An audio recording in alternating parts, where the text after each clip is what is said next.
자, 아까 제가 그 쿠퍼셀에 대해서 좀 말씀을 드리려고 그랬는데, 이번 시간에 제가 그걸 좀 보충 이제 하겠습니다.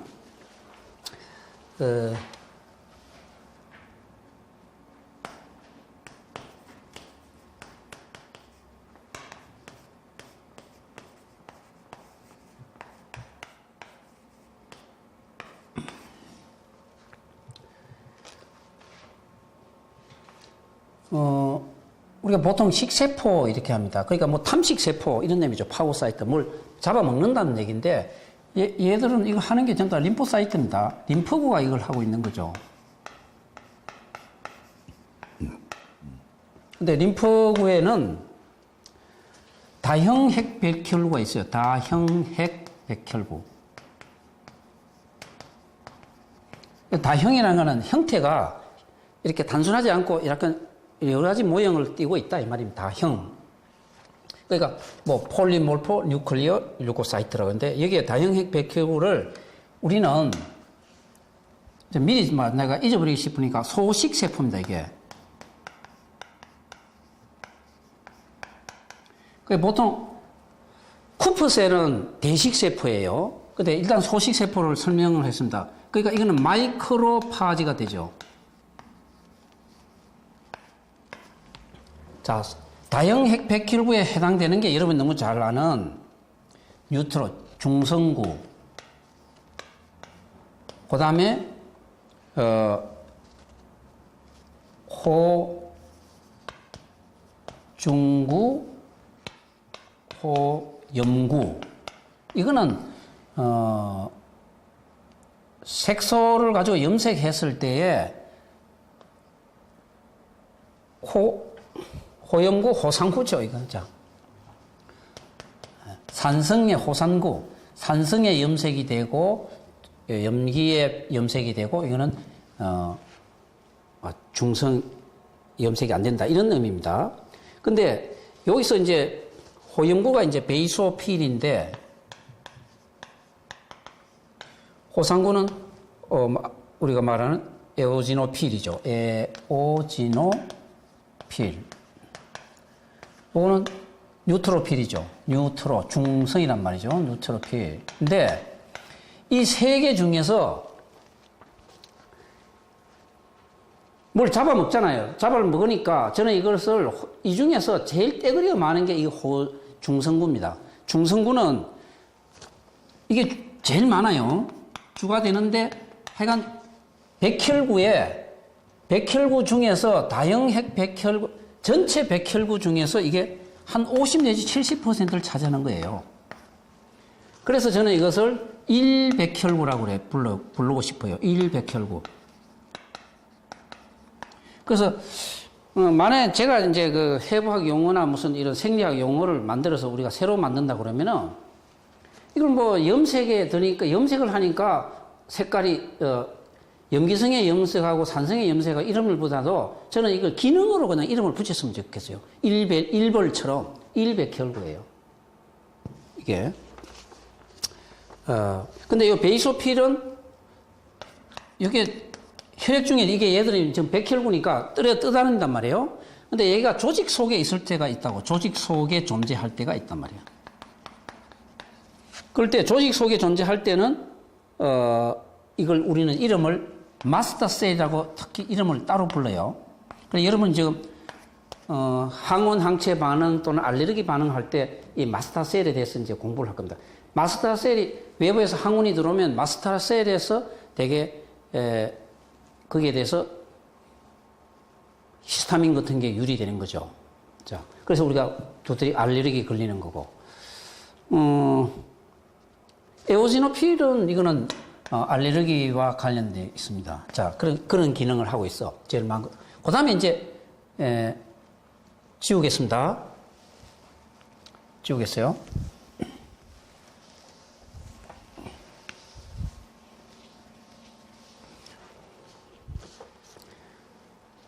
그 다음에 두 번째에 해당되는 게, 자, 아까 참, 이 다형핵 백혈구는 이게 지금 과립백혈구예요. 다른 말로 과립백혈구라고도 부르는 겁니다. 제가 아까 적질 안 했네요.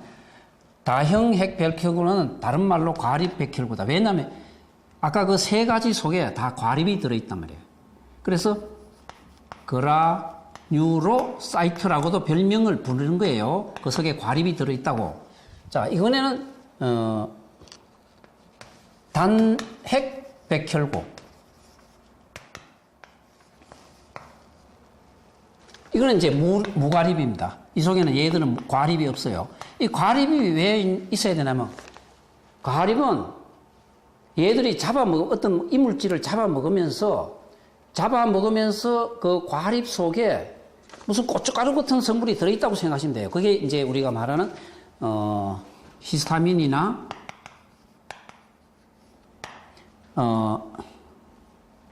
그 다음에, 소위 키닌, 또는 화학 물질, 이런 것들이 얘들이 나와가지고 그 과립 속에 있어가지고 이물질을 잡아먹을 때 그걸 탁 집어 던지면은 그것에 의해서 어떤 화학 반응이 일어나서 이걸 외부에서 쫓아내기 위한 하나의 방식이죠. 히스타민이. 자, 히스타민이 유리되니까 우리 몸에서 항히스타민이 만들어진다든가 뭐 그런 겁니다. 이건 무과립입니다. 무과립이란 말은 이거는 이런 화학 물질이 들어있지 않는 거예요. 단핵백혈구에 해당되는 게 여러분 잘 아는 게 단구입니다. 단핵구, 단구. 이게 모노사이트죠.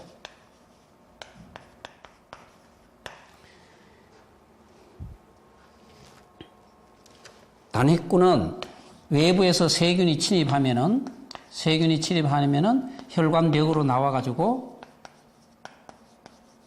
얘가 마크로파지가 되는 겁니다.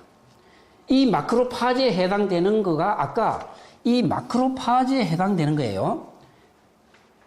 자, 세균이 들어왔다, 바이러스가 들어왔다, 어떤 이물질이 들어와요. 또는 여러분이 플라스틱 조각이나 유리 조각, 아주 미세한 여러 조각이 우리 몸속에 들어왔다, 혈관 조직 속에 딱 들어오면은 내 몸에 있는 이 단구가 모노사이트라고 하는 것이 이걸 인식하고 혈관 바깥으로 나간다. 모세혈관 바깥으로 나가가지고 비로소 마크로파지가 되는 겁니다. 그래가지고 얘를 탁 감싸는 거예요. 아까 뉴트로필 1백혈구는 무차별해. 그것도 무조건 그렇게 잡아먹는 거예요. 그 다음에 여기에 해당되는 게 림포사이트입니다. 림포사이트입니다. 림포사이트에 해당되는 게 대체적으로 이게 여러분 너무 잘 아시는 B셀과 T셀. 그러니까 B 림파구, 그 다음에 T 림프구, 이렇게 이름을 부른다고요. 근데 B 림프구는, 그래서 간단하게 설명합니다. B 림프구는 항상 항체를 만들어서 이물질하고 대기를 하도록 만들 거고, T 림프구는 직접 잡아먹는 거예요. 그 차이입니다. 근데 여기 지금 마크로파지에 해당되는 거예요. 마크로파지에 해당되는 거에 대해서 조직기에 따라서 여러 가지 이름으로 불리는데 그걸 몇 가지를 소개해 드립니다. 지금 이런 것은 나중에 면역하고 알레르기 할 때 제가 보충 다시 설명을 드리겠습니다. 또 마크로파지에 해당되는 거예요. 그래서 여기 지금 또 지우고 나니 그러네. 모노사이트에 해당되는 게 이걸 대식세포라고 하는 거예요. 아까 이거는 소식세포라고 그랬어요. 소식세포라고 그랬다고. 근데 이거는 대식세포라고 부르는 겁니다. 그러니까 마크로파지다. 마크로. 이거는 마이크로파지예요. 마이크로. 자, 마크로파지에 해당되는 것들은 혈관벽을 뚫고 나와가지고 마크로파지가 된다고 그랬어요. 여기에 첫째 해당될 쿠퍼셀이 여기에 들어가요. 그러니까 이렇게 생각하시면 돼요. 마크로파지에는 종류가 여러 가지 종류가 있는데 실제로 하는 일은 똑같아요. 이물질을 잡아먹고 탐식하는 거예요. 근데 이 마크로파지는 급성염증에는 나타나지 않고 만성염증에 나타난다. 그러니까 급성염증에는 아까 뉴트로필 1백혈구가 먼저 가서 잡아먹고 1백혈구가 잡아먹다가 급성염증이에요. 그래서 세균을 잡아먹다가 지쳐서 더 이상 능력이 부족하면은 그 다음에 나타나는 게 이 마크로파지입니다. 대식세포에 소식세포가 먼저 하는 거예요. 100kg가 먼저 하고. 자, 근데 조직에 따라서 지금 마크로파지예요. 마크로파지가 조직에 따라서 이름을 달리 부르는 거예요. 학자들이 조직에 따라서 이름을 달리 부름. 이것뿐이에요. 그러니까 간세포에 있는 것은 발견한 사람의 이름을 따라서 쿠퍼셀이라고 부르는 거예요. 그러니까 쿠퍼셀은 우리 몸에 간세포가 3천여 개나 되고 있고 동양혈관에 무수하게 많은 쿠퍼셀이 있으니까 이건 해독 기능 하잖아요. 그래서 그 모 회사가 뭐 쿠퍼 우유인가? 쿠퍼 요구르트 같은 걸 만들어 가지고 이 말 속에는 은연중에 그 요구르트를 먹으면은 어떤 세균이나 다른 이물질에 대해서 대항하는 힘을 길어준다. 이런 의미를 주는 것 같아요. 사실 이거 쿠퍼셀하고는 전혀 관계 없는 거예요. 예. 그래서 예를 들어서 몇 가지 보겠습니다. 간세포에 있는데 가장 조직 속에 있다. 근데 어떤 조직이든 조직의 속에 있으면요. 같은 마크로파지예요. 같은 마크로파지를 히스티오사이트라고 불러요. 이 조직이란 말이거든요. 그러니까 조직구 이렇게 불러요. 그러니까 이거는 마크로파지가 조직에 있다. 이런 의미예요, 그냥. 자, 그 다음에 뭐 예를 들면은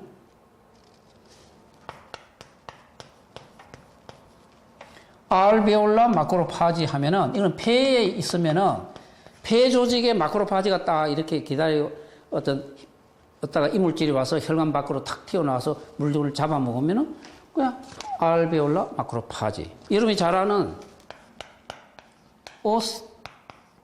오스테오클라스트. 우리 이걸 이제 골다공증 공부할 때 보면 이걸 파골세포라고 그래요. 파골세포라는 것은 넓은 세포를 잡아먹는 세포라 이 말이에요. 그러니까 뼈 속에 있는 마크로파지 이름이 오스테오클라스트예요. 근데 학자들이 오스테오클라스트라고 불러서 그렇지 실제로 하는 일은 마크로파지예요. 그러니까 즉 넓은 뼈, 우리가 예를 들어서 적혈구 수명이 120일인데 적혈구가 태어나서 한 120쯤 되면 자기 산소 공급하고 영양 공급하고 하다가 120쯤 되면 자기 역할을 다해서 무덤에 갈 시간쯤 되면은 적혈구가 이제 많은 유리기 공격이나 어떤 노폐물하고 이렇게 손상을 받아가지고 자기 생을 다 할 때쯤 되면 귀신같이 마크로파지가 낚아챈단 말이에요. 그러니까 적혈구가 마지막 처리되는 것이 비장이나 골수라고 보는데 역시 그 비장 속에 있는 마크로파지가 얘를 처리한다 이 말입니다. 뭐 예를 하나 더만 들겠습니다. 표피. 우리가 피부에는 많은 피부에 세균이 있으니까 표피에도 마크로파지가 존재하는데 이것을 우리는 랑그한스 셀이라고 이름을 부르는 거예요. 그러니까 랑그한스 셀 하면은 무슨 특별한 세포가 아니고 이 랑그한스라는 사람이 발견한 마크로파지다 이 말입니다. 자, 됐습니다.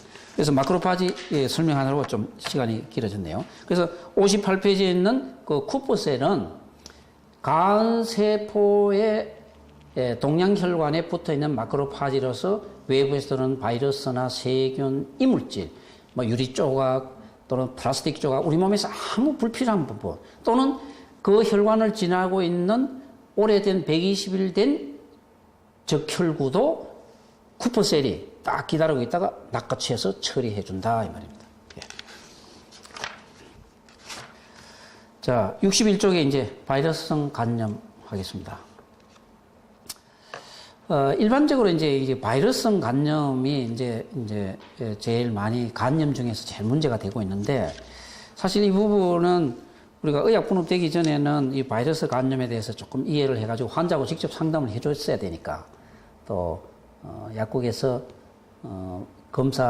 병리검사 용지를 와가지고 약국에서 문의를 많이 해서 공부를 좀 했어야 되는데, 사실 어떤 의미에서 의약품을 되고 나서는 지금 뭐 그런 역할이 많이 축소되었습니다. 그러나 약사가 여기에 대한 어느 정도의 그 개념을 좀 갖고 있으면은 환자 흡인력은 커지겠죠.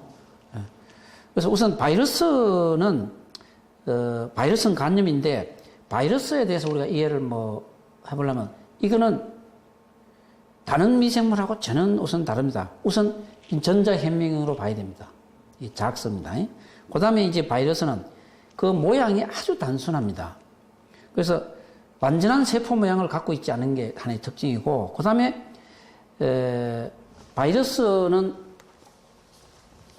우리가 보통 모든 세포는 핵산이라는 걸 갖고 있는데, 핵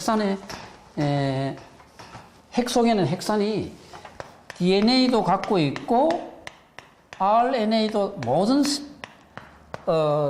생명체는 핵산 중에 DNA, RNA 다 갖고 있는데, 이 바이러스는 두 개 중에 하나만 갖고 있는 거죠. DNA를 갖고 있거나 RNA가, 이게 차이입니다. 그 다음에 이제 특징은, 이제 이 그림을 보겠습니다만은, 핵이 단백질 코트로 이렇게 쌓여 있습니다. 때에 따라서는 그 바깥에 또 추가로 이렇게 또 막이 있습니다. 이것을 우리는 뭐 엔빌로프라고 얘기하는데, 그림을 통해서 하나 볼까요? 자, 이 그림은 아까 우리가 지난 시간에 공부한 것 중에서 그 포탈 트랙트를 중심으로 해서 혈류가 이렇게 나가고 나면은 이거 아시나르죠. 간 세포, 간 세엽, 간 또는 소포. 그래서 이제 존 1, 존 2, 존 3에 따라서 혈류는 이 3쪽으로 갈수록 산소나 혈액 공급이 줄어들겠죠. 그래서 이러한 위치를 통해서 이제 이거는 병변, 간세포에 어떤 세균이 침입했다 또는 사이마탄소나 농약이나 어떤 독성 물질이 들어왔을 때 조직이 어떻게 변하는가를 이제 조직학자들이 판단하는, 의사들이 판단하는 하나의 그 기능상의 단위가 됩니다. 자, 이건 다시 한번 이해하실 수 있죠? 이 그림은 여기에 포탈 트리아드가 있고 중심 정맥을 통해서 흘러서 그 다음에 하대 정맥으로 이렇게 몸 바깥으로, 간 바깥으로 이제 나가게 되겠죠. 입체적인 모양입니다. 자, 이제 이 그림도 제가 뭐 더 이상 부연 설명하지 않아도 딱 보면은 이쪽이 중심 정맥이 있고 여기가 포탈 트리아드가 있고 여기 무슨 색입니까? 녹색으로 된 거 이게 담관이죠. 그러니까 여기서 생성된 담즙이 이쪽으로 이제 흐르게 되겠습니다. 그러면 이제 대충 이제 이러면 여러분 상당히 이제 역시 이 그림도 그 포탈 트리아드를 중심으로 해서 중심 정맥을 통해서 혈액이 흐르는 모습을 아주 간략하게 설명하고 있는 그림입니다. 자, 이게 이제 그 포탈 트리아드하고 중심 정맥 사이에 어떤 화학 물질이 들어왔을 때 이렇게 아주 바이러스가 침입하게 되면 바이러스는 여기서 들어왔지만은 전체로 이렇게 손상을 볼 수가 있습니다. 이렇게 바이러스가 들어오면 그러니까 치명적이 되죠.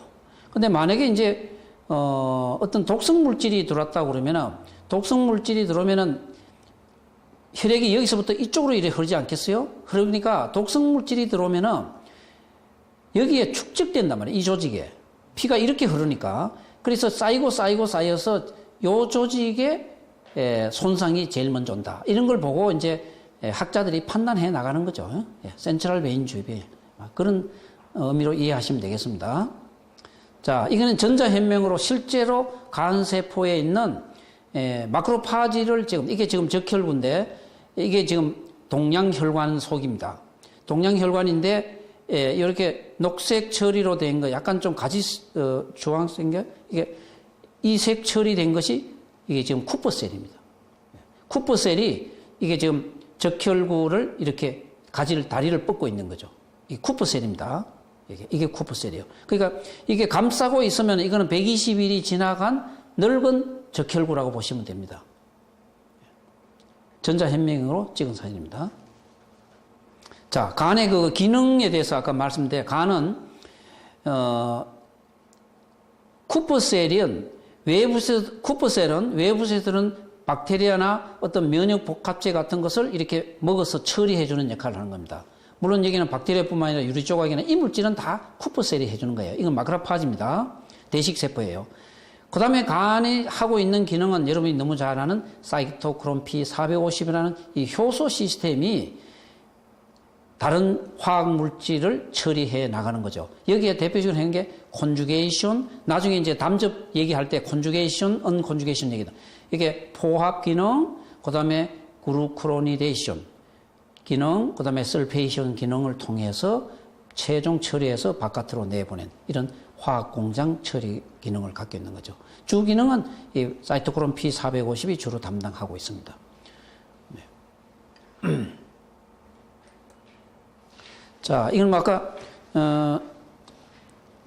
해부학 구조인데 한번 그냥 여러분 말씀드리겠습니다. 간이 있으면은 담즙을 간이 만들어서 담낭에다가 이렇게 보관을 한다고요. 담낭은 담즙을 생성하는 기관이 아니고 이 캐패시티는 한 50cc 정도 됩니다. 생성하는 기관이 아니고 일단 보관하는 기능이죠. 간세포에서 만들어 가지고. 그런데 여기 지금 3개 그림이 있는데 이렇게 구조를 보면은 요거는 가지가 2개로 이렇게 된 모습이고 이거는 가지가 없잖아요. 그 다음에 이 가지가 이렇게 휘어져서 된 여러 가지 그 담관의 모습이 사람마다 개체 차이가 굉장히 있다. 이런 얘기입니다. 다르게 보이죠? 예. 또, 그 다음에 이제 간에 있는 문맥혈관하고 동맥혈관이 서로 이렇게 조직학적으로 이렇게 놓여있는 위치가 포지셔닝이 이런 위치로도 될 수 있고 이런 위치로도 놓여 있다. 이건 문맥입니다. 문맥 정맥이고 이거는 간 동맥입니다. 그러니까 혈관이 서로 이 사람마다 다르다는 거죠. 우스갯소리로 여러분이 옛날 우리 어릴 때 그랬잖아요. 남자는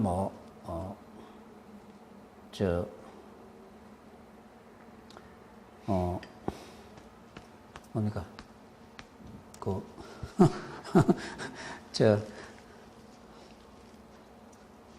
충수돌기. 그러니까, 충수돌기가 남자는 왼쪽에 있고 여자는 오른쪽에 있고 하는데, 그런 경우는 거의 없고, 다 왼쪽인데, 아주 드물게 진짜 오른쪽에도 있다는 거예요. 왼쪽에도 있다는 거예요. 그 충수돌기는 오른쪽에 있습니다.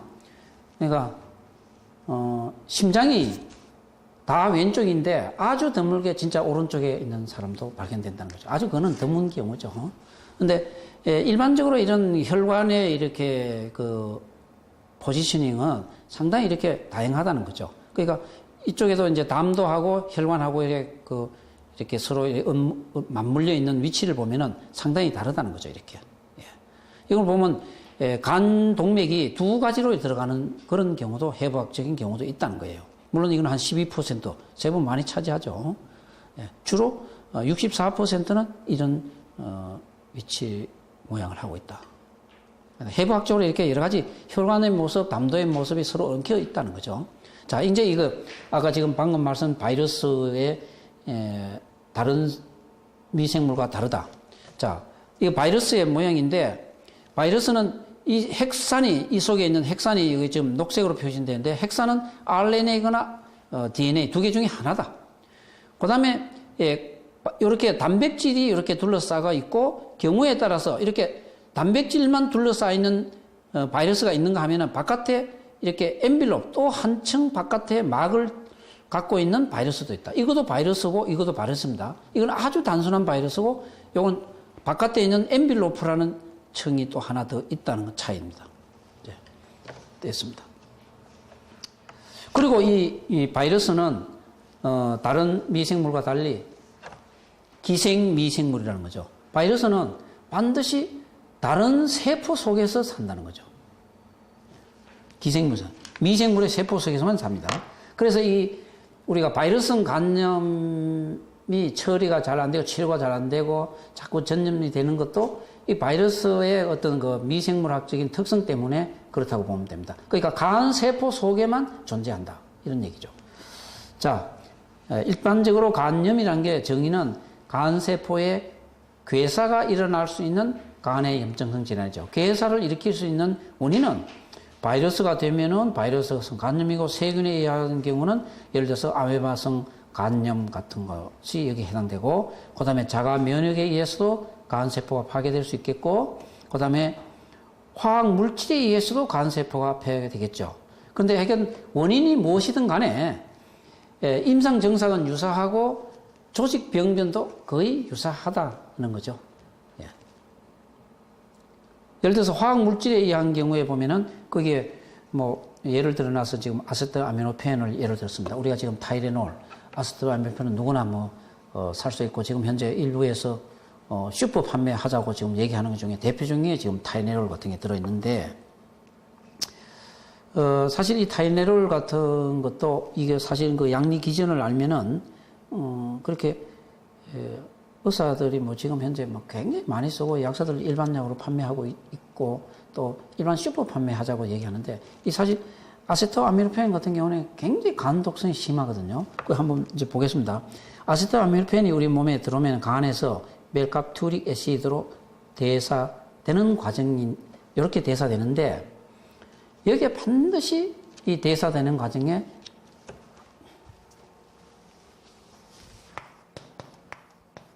글루타치온을 소모한다 이거죠. 글루타치온.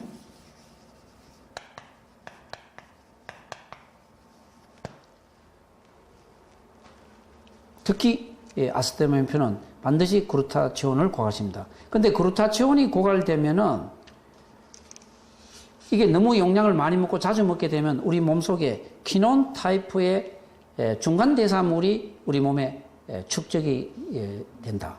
그래서 이 키논 타입의 중간 대사물은 간에 아주 심각한 독성을 초래하는 거죠. 그래서 보통 현재 타이레놀 한 19g이니까 타이레놀로 따지면은 아세트아미노펜은 20알입니다. 500mg짜리 20알 먹으면은 거의 간 손상이란 한꺼번에 먹으면. 그래서 30알을 먹었을 때 사망률이 굉장히 증가된다고 그래요. 그러니까 만약에 타이레놀 한 30알을 갈아가지고 무슨 꿀물에 타서 마시면은 아주 중요한 자살용 약재가 될 수 있는 거죠. 저도 나중에 무슨 벽바닥에다가 뭘 묻히고 있을 나이쯤 되면 심각하게 저도 고려하고 있을 정도인데, 이걸 만약 일반 약으로 했을 때 사실 문제가 되는 겁니다. 그리고 특히 이 타이레놀 같은 경우를 술과 함께 먹거나 알코올 중독자의 경우는 4 내지 8g만 먹더라도 굉장히 위험하다는 거죠. 그러니까 술을 억수로 많이 먹고 평상시에 알코올 중독자가 타이레놀 말이죠, 한 10알 정도 먹으면 죽을 수 있는 거겠죠. 그래서 가장 이 화학물질에 의한 경우입니다. 약물이라든가 화학물질은 농약이나 무슨 어떤 이유에서 화학물질에 의해서 간이 손상될 경우에 치료의 목표는 간세포 내에 타치온 농도를 높이는 쪽으로 치료를 해주는 겁니다. 그래서 오늘 우리가 지금 공부하는 게 간 치료의 영양 치료인데, 나중에 이제 자세히 공부를 하게 되는데, 간장 내에 타치온 농도를 높여주는 게 사실 1차 목표예요. 영양 치료의 목표는. 이렇게만 기억하시면 됩니다. 다만, 그러면 타치온 타브렛들을 많이 먹으면 되지 않냐 하는데, 문제는 타치온 타브렛들을 많이 먹으면 위산에서 파괴된다든가 흡수력의 문제거나 이제 이런 개인차 때문에, 그런데 아마 주사로 주면은 제가 볼 때는 영양치료 중에 타치온 주사가 제일 우선순위가 앞선다, 이렇게 지금 보고 있습니다. 자, 그 다음에 두 번째, 이 화학물질에 의한 경우는 뭐 가장 어떤 사람의 경우는 피임약을 한 5년 정도만 먹어도 이 간염에 걸릴 수 있고, 또 뭐 마취제, 또 술, 또 또 결핵약, 아이나 같은 거, 뭐, 또는 우리 쓰고 있는 뭐, 여러 가지 화학물, 약품들, 또 약물 중에서 뭐, 여러분 너무 잘 알아요. 간 손상, 이런 부분을 일으키는 약물들 같은 게 사실은 문제가 되는 거죠.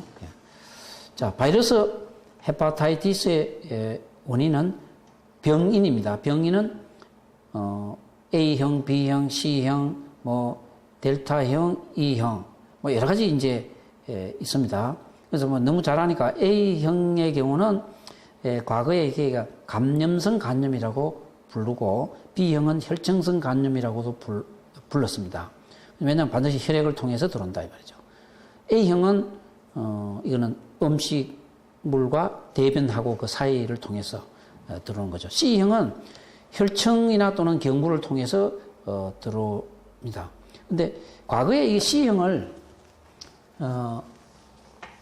지금도 C형은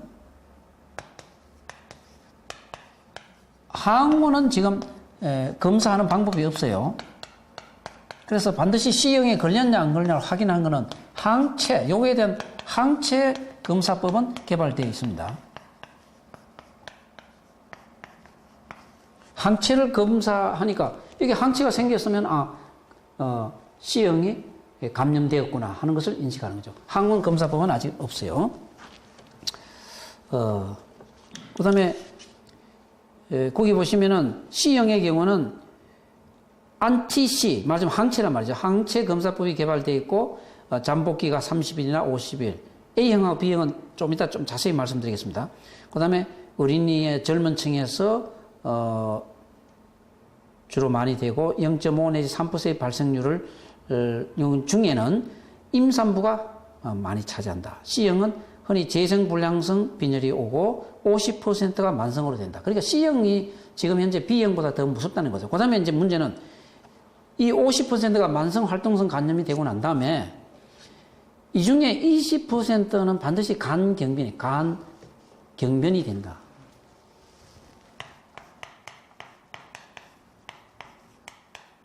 보통 이 간경변을 간경화라고 자꾸 기자들이 부르고 하는데 사실 의학협회에서는 요거가 통해 있습니다. 간경변이 정상적인 겁니다. 간경화하면 흔히 속칭 그렇게 부릅니다. 그런데 간경변이 더 정확한 표현입니다. 그 중에서 또 한 2 내지 20%는 간암이 된다. 그런 얘기입니다. 그 다음에 이제 그 델타형하고 뭐 E형, 그 다음에 뭐 이런 그 이외에도 한 28종의 바이러스가 간염을 일으킨다고 보고되어 있는데 뭐 이게 28종이 더 될지도 모르겠습니다. 그 다음에 이제 여기 지금 말씀이 안 드는 것 중에 하나가 그 화학 물질에 의한 거하고 같은 얘기입니다만은 약인성 간염이 또 있죠. 우리 약물에 의한 거. 이 화학 물질에 의한 거랑 같은 얘기인데 이 약인성 간염은 실제로 이 약이 우리 몸에 들어가면은 혈관을 통해 들어가서 세포 독성 때문에 약물이 세포 독성을 일으키는 경우죠. 그 다음에 이제 일으키고 그 다음에 이 약물을 이렇게 먹게 되면은 우리 몸에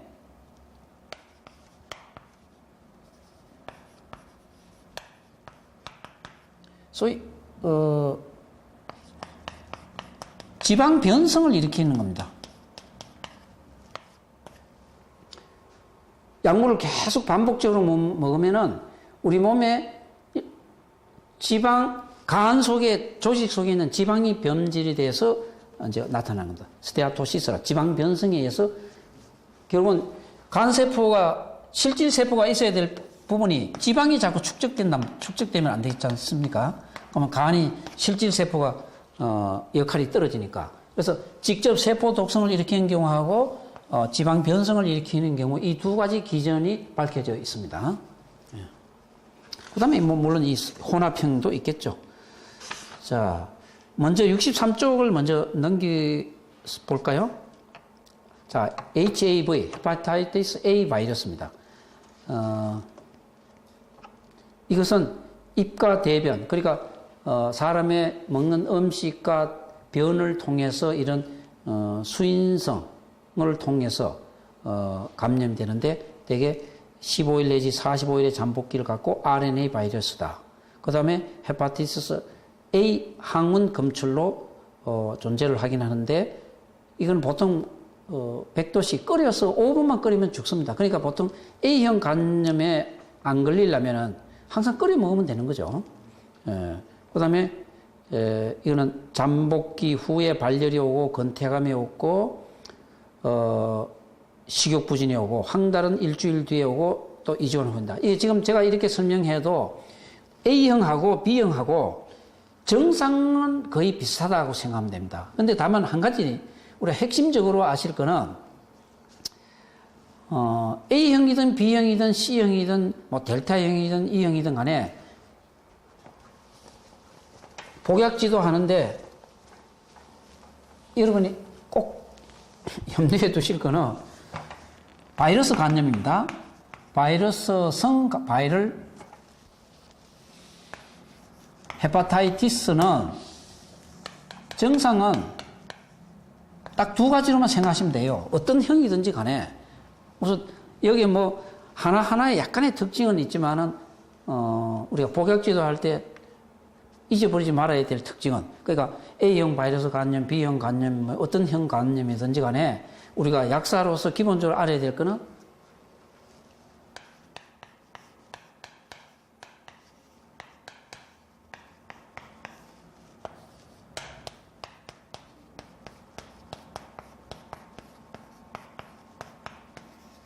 이렇게만 알고 계시면 되는 거예요.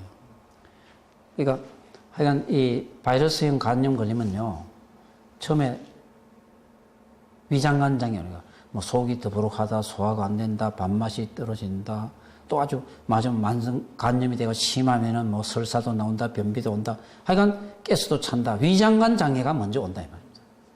그래서 흔히들 바이러스 간염 걸려오는 거는 맨 처음에 먼저 오는 감기약 사러 오거나 위장약 사러 오는 거죠. 우선 그렇게 생각하시면 돼요. 그 다음에 이제 A형하고 B형하고는 약간의 이제 B형의 경우가 조금 더 정도가 심하다 이런 얘기 됩니다. 그래서 A형의 경우도 보면은 대개는 이제 이게 병이 진행되면은 나중에 황달이 오는데 항상 황달이 나타나기 전에 이 말입니다. 항상 황달은 나중에 와요. 황달이 나타나기 전에 항상 피로가, 그러니까 감기 걸리면 우리 몸이 나른하잖아요. 그러니까 전신 피로가 오고 위장관 장애가 온다 이런 얘기입니다. 그러면 조금 지나면 이제 구역질도 나고 뭐 이런 거죠. B형의 경우는 말이죠. 그다음 B형을 보겠습니다. 다시 말해. A형은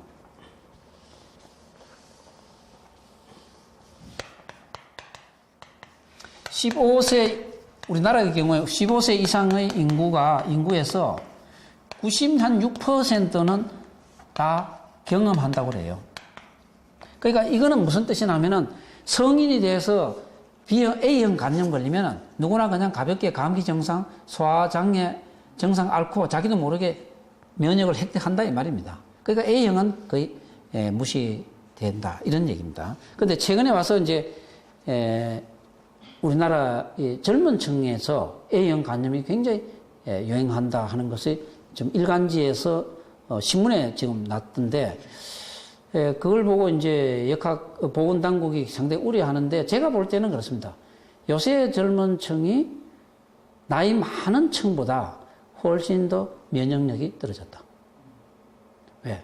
운동도 안 하죠. 또 요새 젊은 층의 엄마는 한 중간쯤 젊은 층의 엄마들도 얘들을 임신해서 낳는 기간 동안에 벌써 인스턴트나 이런 합성식품 먹던 세대에서 태어난 자녀들이고, 또 얘들이 학교나 이럴 때 통해서 음식이나 많은 공해에 노출돼서 면역력이 굉장히 떨어졌다. 최근에 우리나라에 A형 간염이 굉장히 증가되어 있다고 지금 보고되어 있습니다. 자, 그 다음에 이제 B형의 경우는 반드시 혈액이나 체액을 통해서 옮깁니다. 그러니까 키스를 하거나 성관계를 하거나 또는 수혈을 통해서 옮긴다. 체액입니다.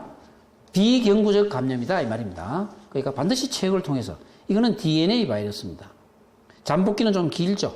그리고 요거는 100도씨에서 20분간 3일 끓여야 죽습니다. 자, 근데 이제 정상은 이렇습니다.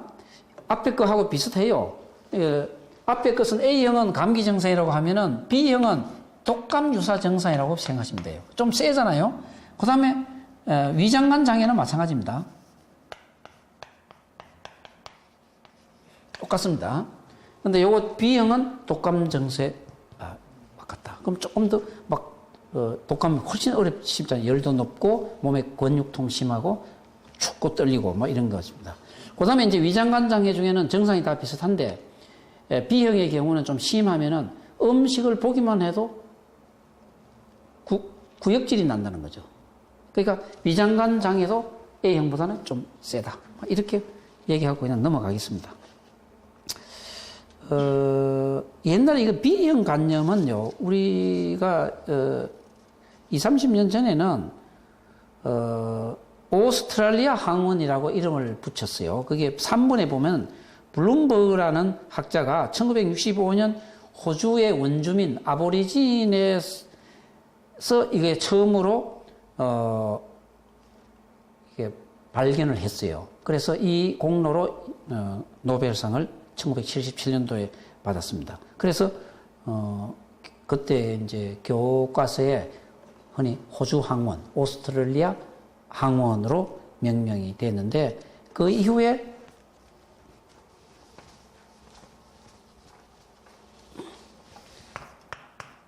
헤파타이티스 Bs 항원으로 이렇게 이름이 이제 호주 항원에서 이름을 이렇게 바꾼 거죠. 헤파타이티스 B 서페이스 표면 이런 얘기입니다. 안티젠 이런 이름으로 항원이 헤파타이티스 S 안티젠이라는 이름으로 이제 바꾸어 부르게 되었습니다.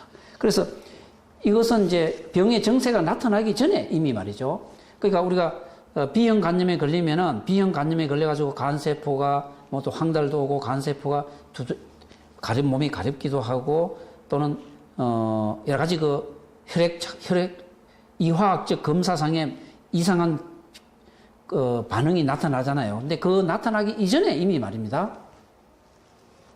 그 얘기입니다. 이거 지금 그 4번에 보면은 항원과 거기에 따른 AB 항체입니다. 안티바디예요.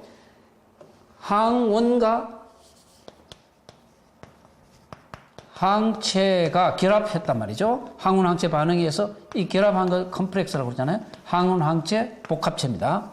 이 복합체가 인체 간이 아닌 다른 조직의 혈액을 타고 가가지고 예를 들면 관절, 심장, 콩팥, 혈관 그 얘기입니다. 지금 보세요. 혈청학적 검사법에 의한 항체 검출 이전에 간 이외의 조직, 관절이나 두드러기나 혈관염이나 사구체 시험염을 일으킨다는 게 이게 지금 굉장히 무섭다는 얘기죠. 그러니까 일종의 병의 증상이 나타나고 되기 이전에 이미 항원 항체 반응에 의해서 우리 몸의 관절염이나 사구체 신염 같은 걸 우리도 모르게 일으킨다 이런 얘기입니다. 그러니까 상당히 좋지 않은 거죠. 그 다음에 이제, 요거에 대해서, 5번에 대해서는, 다음 그림을 좀 보고 나서 이해를 하도록 하겠습니다. 자, 여러분, 이제, 교재 67페이지를 봐주시겠어요? 자, 헤파타이티스 B 바이러스의 구조입니다. 이게 지금 교재에 있는 그림이 조금 이제 작아서, 조금 저거 한데, 먼저 이쪽 그림을 하나 더 보고 그 그림을 볼까요, 그러면? 자, 67페이지를 보시기 전에 이 좀 화면을 봐주실래요? 자, 이게 지금 아주 단순하게 그린 B 바이러스의 입자입니다. 지금 A 바이러스에 대해서는 무시하겠습니다. B 바이러스 입자는 지금 요 속이 지금 핵입니다. 핵 속에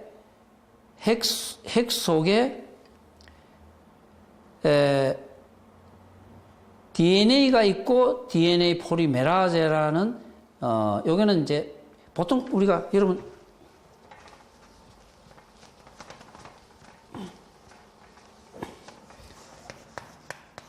DNA는 이중 나선 구조예요.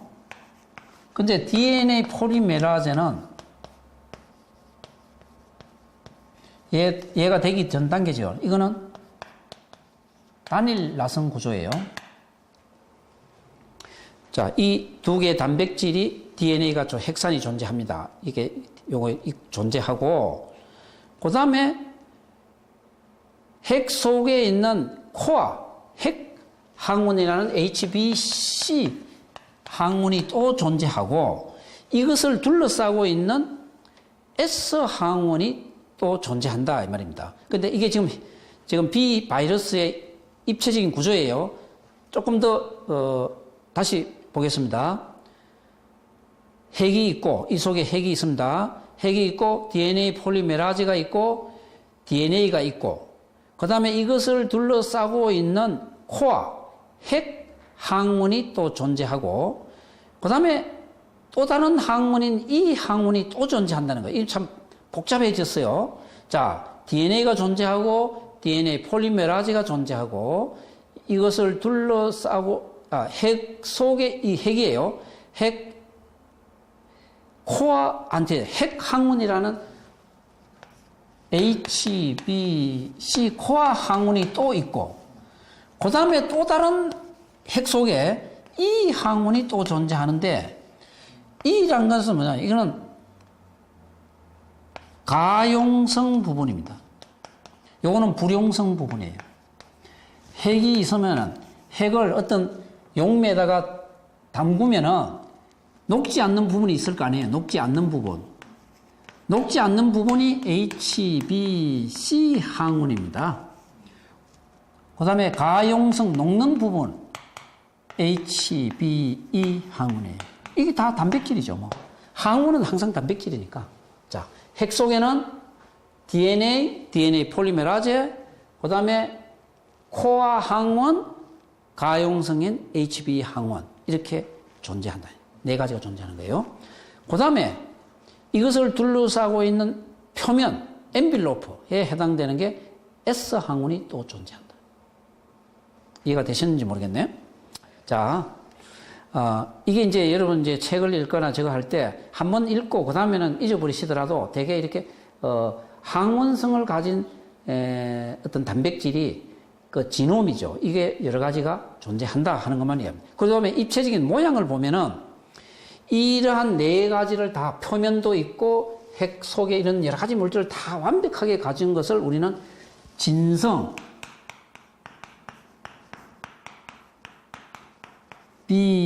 비바이러스, 비바이럴 헤파티스죠. 바이러스성 감염, 바이러스성 입자 이렇게 완벽하게 다 갖춰 있는 거 이 말입니다. 이것을 우리는 데인 파티클이라고 부릅니다. 자, 그래서 자, 이 데인 파티클은 이제 핵도 가지고 있고 표면도 갖고 있고 이런 입니다. 데인 파티클은 이런 구조를 전체 진성 전체를 다 갖고 있는 구조를 의미합니다. 자, 다른 그림을 통해서 한번 보겠습니다. 자, 이 속에 핵이 있죠? 그 다음에 표면이 있죠?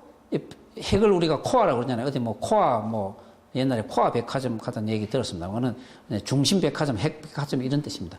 그런데 이런 구조, 이 핵 속에는 여기 보면은 바이럴, DNA 포리메라제, C 항원, E 항원, 이 네 가지가 있다. 아까 말씀드렸습니다. 그 다음에 이 단백질 코트, 덮고 있는 단백질 코트의 모형을 보면은 이 코트 모형이 여러 가지 이런 모양을 갖고 있다. 이 코트에 해당되는 게 S 항원이에요. 근데 이 모양이 S 항원의 모양이 좀 이렇게 여러 가지로 다르다 있는 거예요. 이런 길다란 모양, 장방형 모양, 이렇게 입자의 모양 크기 다르다. 그래서 각각으로 보시면은 이렇습니다.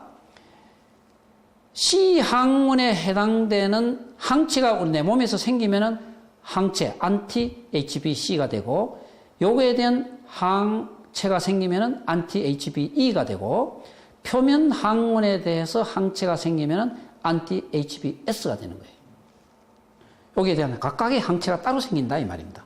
자, 여러분 교재 68쪽을 보겠습니다. 68쪽을 보면은 요약을 해놨습니다. 다시 말씀드립니다. 대인 파티클은 핵과 표면이 완벽하게 갖추어진 것을 대인 파티클이라고 부르고, 핵 속에는, 이 코아에는 DNA 포리메라제, C 항원, E 항원이 존재한다. 그리고 E 항원은 소루블 타입이고 C 항원은 그냥 핵 항원이에요. 이건 불용 타입이에요. 여기서 한 가지는 이제